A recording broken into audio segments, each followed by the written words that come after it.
Great.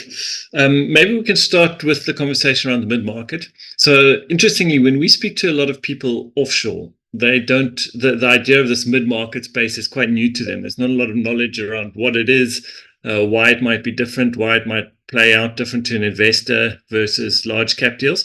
So, maybe you could just give us a little bit of insight into, firstly, what is the mid-market? How do you categorize it? And then, as well as, what is the opportunity? Why is it that you at W&D, the investment partner side of it, are interested in the mid-market and think it's a compelling argument to invest in?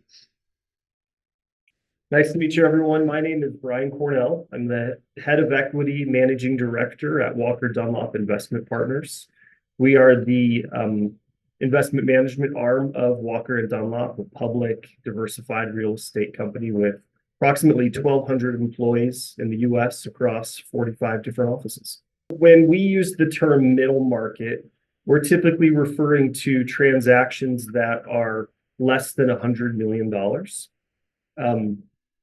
Interestingly, there's somewhat of a disconnect between the size of transaction volume underneath $100 million. 96% of all US real estate transactions are sub $100 million.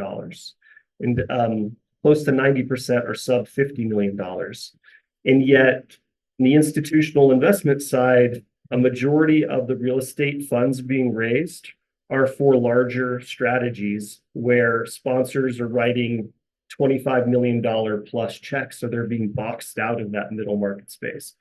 According to Preqin, 75% of commercial real estate funds raised between 2016 and 2022 are all greater than $500 million vehicles. And so our strategy is simply to take advantage of a middle market where there's a very robust amount of deal flow and there isn't as much institutional presence and competition because a lot of the larger institutions are focusing on larger fund vehicles and they just aren't able to efficiently deploy capital in that middle market space. So we find ourselves competing more with non-institutional, oftentimes non-real estate owners, frankly, where we see more off-market deal flow and we're able to use the synergies we have as a large real estate firm to take advantage of, take an information and scale advantage within that space.